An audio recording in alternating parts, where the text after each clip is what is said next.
आशा करता हूँ आप सब बहुत अच्छे होंगे। मेरा नाम है सिद्धांत अग्निहोत्री। स्टडी क्लोज पे आपका बहुत बहुत स्वागत है। तो अलका याग्निक जो कि सिंगर हैं, उनको एक बीमारी हो गई है जिससे उनको सुनना बंद हो गया है। बेथोवन का नाम सुना है, वो गूंगे थे, बहरे थे और इतने बड़े सिंगर। अजीब बात है, अजीब पैराडॉक्स है कि सिंगर्स को कुछ ना कुछ हो ही जाता है अनफॉर्चुनेटली। अलका याग्निक की अगर बात करें तो बहुत ही दिग्गज सिंगर है ये, और इनको सेंसो न्यूरल हियरिंग लॉस हुआ है। नो योर बॉडी सीरीज में आपका स्वागत है। मैंने बीच में रोक दी थी, चलो फिर से शुरू करते हैं। तो आज हम ईयर के बारे में सब समझेंगे। आपका कान, ओके, जब आपका कान फट जाता है, ओके कान फट गया तो बड़ा दिक्कत रहती है। तो ये है आपका ईयर। और पहले तो हम देखिए, अगर आपको किसी भी चीज़ को समझना हो तो उसके स्ट्रक्चर को समझ लो और वो उसका फंक्शन क्या होता है उसको समझ लो, दैट्स इट। आप कोई भी बीमारी समझ लोगे। किसी मशीन को समझना है तो मशीन का स्ट्रक्चर और जो जो कंपोनेंट्स उसमें लगे हैं उसका काम क्या होता है, आप सब समझ जाओगे। कहाँ खराबी आई है, कहाँ क्या है। अगर आप एनाटॉमी ही समझ रहे हो कि किससे बनी है कोई चीज़ और उसका काम क्या है, तो खेल खत्म है। तो अगर हम बात करते हैं ईयर की, तो देखिए वैसे तो टोटल ये जो पूरा का पूरा कान है, छोटा सा छुटकू सा है, लेकिन आपके दिमाग से कनेक्ट रहता है। टेम्पोरल लोब होता है ना, उसके जस्ट नीचे होता है। ये टेम्पोरल लोब से कनेक्ट होता है, जो कि टेम्पोरल लोब आपका दिमाग का वो पार्ट होता है जो कि हियरिंग, मेमोरी लॉस, ये सारी चीज़ों में, स्पीच रिकॉग्निशन, इसमें काम आता है। तो कोई भी चीज़ आती है, कोई भी अगर बोलता है तो हम सुनते हैं। हमारा कान जो है, कान के अंदर से वो कान के अंदर में आवाज़ जाती है, वो और आवाज़ जाती है एक पर्टिकुलर फ्रीक्वेंसी होती है। उस आवाज़ को, वो आवाज़ अंदर एम्पलीफाई होती है, दिमाग तक पहुँचती है, तब हमको समझ में आता है। ये सब फ्रैक्शन ऑफ सेकेंड में होता है। जैसे आप अभी सुन रहे हो ना मुझे, तो आपके कान में आवाज़ आ रही है, कान में पर्टिकुलर फ्रीक्वेंसी जा रही है, एम्पलीफाई होकर आपके दिमाग को सिग्नल भेजा जा रहा है कि ये बोला जा रहा है, फिर दिमाग जो है डिकोड करके वापस भेज रहा है कि आपको क्या बोलना है, समझ रहे हो। तो ये सारी चीज़ें चलती रहती है। तो पूरा जो कान है वो एक तो होता है बाहर, आउटर ईयर। ये जो आप देख रहे हो ना येलो में, इसको कहते हैं आउटर ईयर, ठीक है ना। येलो ऑरेंज आप कुछ भी कह लो, ये है आपका पूरा का पूरा आउटर ईयर, जो बाहर का हमारा ये, ठीक है। मजा आता है ना, यहाँ कोई सहलाता है, नींद आ जाती है, ओके, ये आप देख सकते हो। तो यहीं से ही आवाज जो है वो अंदर जाती है। इसके बाद ये जो पिंक वाला पार्ट आपको दिख रहा है, ये जो पिंक वाला पार्ट आपको दिख रहा है, इसको कहते हैं मिडिल ईयर। अब जब आवाज अंदर जाती है तो ये देख रहे हो, ये बहुत इंपॉर्टेंट रहता है, ये होता है टिम्पैनिक मेम्ब्रेन। अब ये इसको कहते हैं कान का पर्दा, एंटीना जैसा, काम भी एंटीना जैसा ही होता है। जब आवाज अंदर जाती है ना, तो ये इससे 3 हड्डियां कनेक्ट होती है, वो इसको एम्पलीफाई कर देती है, आवाज की ना स्ट्रेंथ को बढ़ा देती है, एम्पलीफाई कर देती है, उसको और ताकत दे देती है। ये एंटीना ही होता है, और एंटीना का भी यही काम होता है, ठीक ना। सिग्नल्स को कैच करता है, एम्पलीफिकेशन में काम आता है। तो ये जो टिम्पैनिक मेम्ब्रेन है, इसको एम्पलीफाई कर देता है और उसके बाद आगे की तरफ जाता है ये। अब देखो, ये होता है यूस्टेशियन ट्यूब। ये वाह, कभी प्लेन में बैठे हो, जब आप प्लेन में बैठते हो तो देखते नहीं, आपका कान एकदम से प्रेशर की वजह से जब वो प्लेन उड़ता है, यूस्टेशियन ट्यूब बंद हो जाती है ना। तो जो एयर प्रेशर को बैलेंस करने का काम यही यूस्टेशियन ट्यूब करती है, जो आपके थ्रोट से कनेक्टेड होती है। तभी भी जब आप बहुत हाइट पे जा रहे हो या प्लेन से जा रहे हो तो कान बंद हो जाते हैं।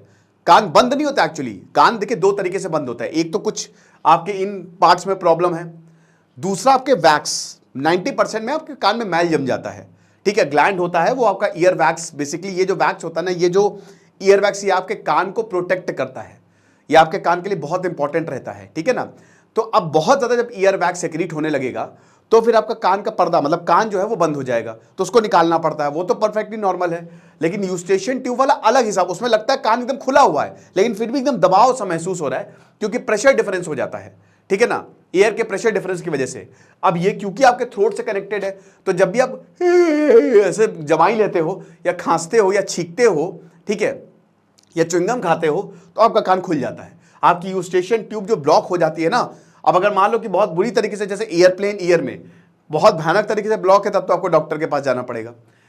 अब ये चीज आप देखो, ये सबसे इंपॉर्टेंट होता है आपका इनर ईयर। यहीं पे ही बीमारी है। किसको बीमारी है? ये बीमारी मैक्सिमम लोगों को हो जाती है, और यही बीमारी अलका याग्निक को है। ये आप देख रहे हो, ये होता है कॉक्लिया।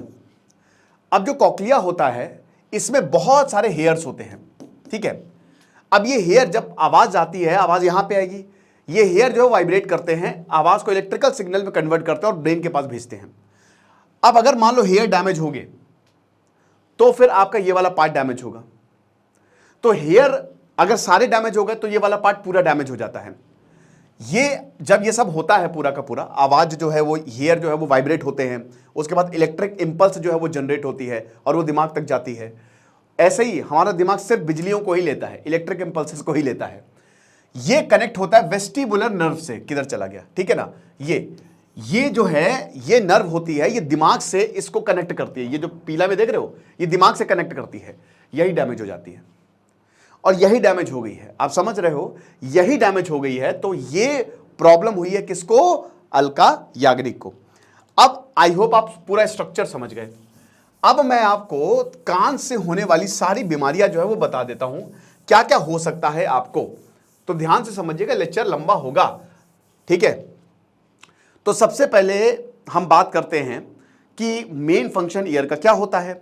मेन फंक्शन, जब भी साउंड वेव्स आपकी कान में जाती हैं तो मैंने क्या बताया, एंटीना है, पर्दा इसको एम्पलीफाई करेगा।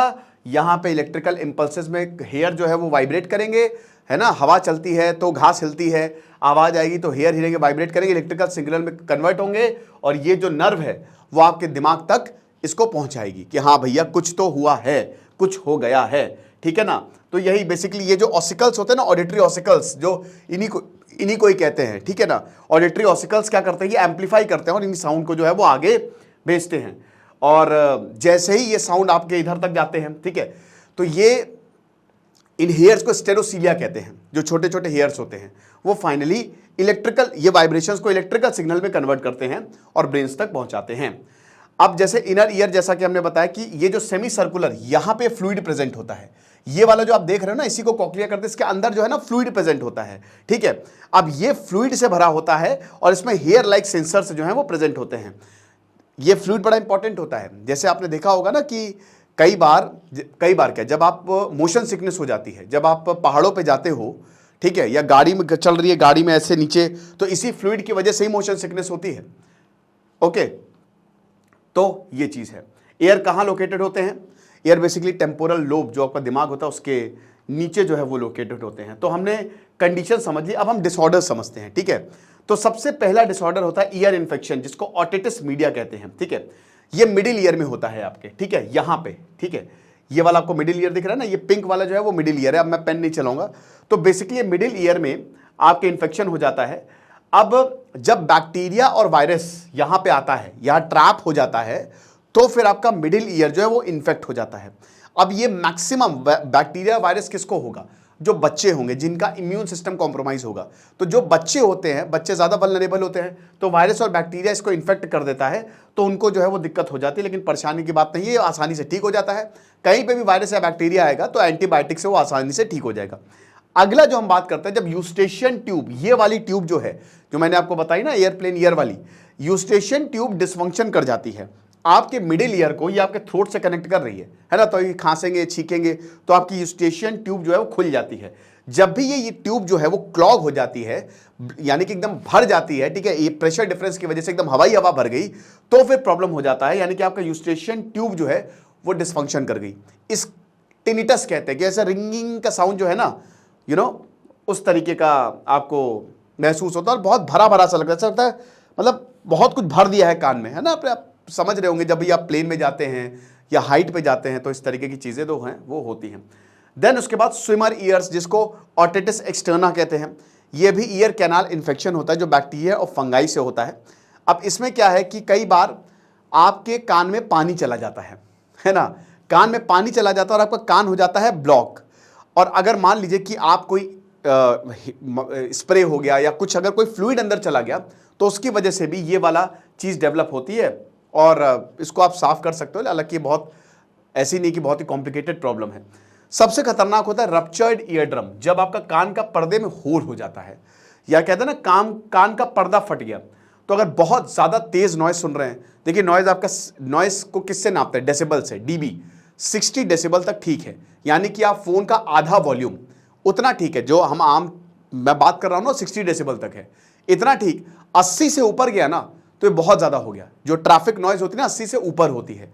अब अगर 100 तक पहुंच गए तो आपने फुल वॉल्यूम में जो आप देखते हो ना डीजे, बहुत तेज डीजे बजता है, वो इतना ही होता है, तो वो आपके कान के लिए खतरनाक होता है। अक्सर आपने देखा होगा जब आप डीजे के पास जाते हो, स्पेशली अगर बहुत ही लो क्वालिटी के स्पीकर होते हैं जो कि 90% शादियों में होते ही हैं, जब आप वहां से बाहर आते हो ना तो आपका कान बज रहा होता है, ऐसे वाइब्रेशन वाली जो है वो आवाज आ रही होती है। ओके, अब रप्चर्ड ईयर ड्रम वैसे आपको बता दो कि हील हो जाता है ना, अगर आपका कान का पर्दा फट गया है तो हील हो जाता है, लेकिन कई बार हील नहीं हो पाता है और सर्जरी की जरूरत होती है।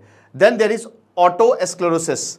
अब ये आपके मिडिल ईयर में जो हड्डी है वो बदल जाती है। हड्डी के बदलने से, ठीक है, यहां पे जो हड्डियां, 3 हड्डियां है ना, मैंने बताया था 3 हड्डियों से ये साउंड जो है वो आगे जाता है, इसके बदलने से इसमें जो बोन टिश्यू होता है वो खराब हो जाता है, तो उसको रिप्लेस आमतौर पे करना होता है। देन उसके बाद वेस्टिब्यूलर न्यूराइटिस। अब वेस्टिब्यूलर नर्व ये है जो ये आपके कान को आपके दिमाग से कनेक्ट कर रही है, तो अब जब ये आपके जो ये वाली नर्व है ये इन्फ्लेम हो जाती है, इसमें सूजन आ गई। अब अगर सूजन आ गई तो बड़ा दर्द होता है, बहुत ही ज्यादा दर्द होता है, और फिर सुनने में भी प्रॉब्लम होती है, आपको सुनाई भी नहीं देता। यही नर्व जो है ना वो अलका याग्निक की डैमेज हुई है। ओके, तो इसीलिए ये दिक्कत है। तो इसमें अब जैसे हो सकता है कि आपका इम्यून सिस्टम आपको अटैक कर दे या कुछ डैमेज हो जाए, बहुत तेज आप कोई गाना सुन रहे हो या उस वजह से भी ये प्रॉब्लम जो है वो क्रिएट हो जाती है। ईयर इंजरी की वजह से, जैसे कट्स हो गया, फ्रैक्चर हो गया, ब्लंट फोर्स हो गया, इसकी वजह से। देन सबसे डेंजरस होता है ईयर ट्यूमर्स, जो कि रेयर होता है, लेकिन कई बार जो है नॉन कैंसरस या फिर कैंसरस ट्यूमर से जो है वो डेवलप हो जाते हैं और दिक्कत जो है वो हो जाता है। ठीक है, अब हम बात करते हैं कि इनकी प्रॉब्लम क्या है। इनको हुआ सेंसो न्यूरल हियरिंग लॉस। ठीक है, अब ये क्या है ना कि ये कॉमन है, 90% एडल्ट्स को ये हो जाता है। आपने देखा होगा जो हमारे बुजुर्ग हैं, बूढ़े हैं, 60 साल 70 साल में जब आते हैं ना तो उनको कान में प्रॉब्लम होती ही होती है। ठीक है, मतलब उसमें कुछ आप कर नहीं सकता। तो ये आपका जो कॉक्लिया है ना, इसमें जो हेयर्स होते हैं वो डैमेज हो जाते हैं। ये हेयर जो है वो डैमेज हो जाएंगे, मतलब एक भी हेयर काम नहीं करेगा। ओके, तो इसीलिए प्रॉब्लम ये रहती है कि आपका फिर जब हेयर्स काम नहीं करते तो फिर कुछ सुनाई भी नहीं देता है। तो कई बार माइल्ड हियरिंग लॉस होता है। माइल्ड हियरिंग में मतलब 26 से 40 तक, मतलब ये है कि थोड़ा सा तेज बोलना पड़ेगा, बहुत जैसे मैं ऐसे बोल रहा हूं तो वो चीज़ आप नहीं सुन पाओगे, लेकिन नॉर्मल आप सुन लोगे। फिर होता है आपका मॉडरेट हियरिंग लॉस 41 to 55, जैसे अगर मैं थोड़ा सा हाँ भाई क्या हाल चाल, वो नहीं सुन पाओगे, इतने में आप नहीं सुन पाओगे। ठीक है, और फिर होता है सीवियर हियरिंग लॉस, जैसे मैं अभी आपको बोल रहा हूं वो भी आपको सुनाई नहीं देगा, बहुत धीमे, आप फिर सुनाई ही नहीं देगा। तो सीवियर हियरिंग लॉस यहां पे हुआ है अलका याग्निक को। सिम्टम्स क्या होते हैं, वही कि बैकग्राउंड नॉइस कुछ भी आ रही है आपको सुनाई नहीं देगा। डिजनेस, कान में क्या होता है ना कि कान आपसे ब्रेन से कनेक्टेड होता है, तो जब भी कान में प्रॉब्लम आती है और दांतों में प्रॉब्लम, दांत भी, ठीक है, उसकी सारी नर्व्स जाके ब्रेन से मिलती हैं। वैसे तो पूरी बॉडी स्पाइनल कॉर्ड से ब्रेन से कनेक्टेड है, लेकिन क्या है कि जैसे ही ये दिक्कत होगी तो आपको ना कान में अगर प्रॉब्लम हुई तो आप बेहोशी की हालत में आएंगे, उल्टी सी आएगी, सरदर्द होगा। That is the most common symptoms. Okay, और जो भी हाई पिच्ड साउंड है वो आप नहीं सुन पाएंगे, आपकी हियरिंग लॉस पूरी तरीके से खत्म। टिनिटस, मतलब हियरिंग पूरी तरीके से, टिनिटस ऐसा रिंगिंग, ऐसा लगेगा कि आपके कान में कुछ ना कुछ बज रहा है। ओके, तो ये चीज़ है। अब प्रॉब्लम ये है कि इसका कोई इलाज नहीं है। जी हाँ, इसका कोई इलाज नहीं है। हालांकि चीज़ें की जाती हैं कि जैसे अभी जेनेटिक मॉडिफिकेशन पे काम चल रहा है, बट वो रिसर्च है, वो बहुत ही हायर साइंस है जो अभी इन प्रोसेस है कि आप उस जीन को ही बदल दो, उस जीन में ही मॉडिफिकेशन कर लो जिसकी वजह से ये लॉस हुआ है, लेकिन अभी वो नहीं आया है। वो जैसे जो जीन वाली चीज़ें हैं ना, जीन इंजीनियरिंग हो रही है, लेकिन वो अभी इन डेवलपमेंट है। जैसे क्रिस्पर टेक्नोलॉजी शानदार है, लेकिन वो डेवलपमेंट है, हो रहा है। या तो इलाज बहुत महंगा है, आगे आने वाले 10-15 सालों में ये रियलिटी हो जाएगी, बट फिलहाल तो आप ये मान के चलिए कि दिक्कतें हैं। ठीक है, अभी फिलहाल नहीं है। सेकंड, आप इसमें ना इक्विपमेंट लगा सकते हो, जैसे आते हैं कान सुनने की मशीन आती है, वो लगा लो, तो वो जो है वो एम्पलीफाई कर देगी या एक पर्टिकुलर फ्रीक्वेंसी पे सेट कर देगी। दवाई इसके लिए कुछ खास है नहीं, एक बार ये हो गया तो हो ही गया। वेबर टेस्ट होता है, tuning fork test, turning fork test tuning fork test होता है, ऑडियोग्राम होता है। ठीक है, तो ट्रीटमेंट फिलहाल इसका नहीं होता है। अब कॉक्लियर को ये मेन प्रॉब्लम करते हैं तो कॉक्लियर इम्प्लांट भी एक ऑप्शन होता है। ओके, अब ये हालांकि एक डिवाइस लगता है, इसमें हटा के एक डिवाइस लगाया जाता है, तो जो कॉक्लियर आपका काम करेगा सेम वो डिवाइस भी आपका काम करता है। तो ये लेक्चर था, आई होप आप समझ गए होंगे कान के बारे में, आपको एक चीज क्लियर। खुश रहिए, पढ़ते रहिए। दिस इज सिद्धांत अग्निहोत्री साइनिंग ऑफ।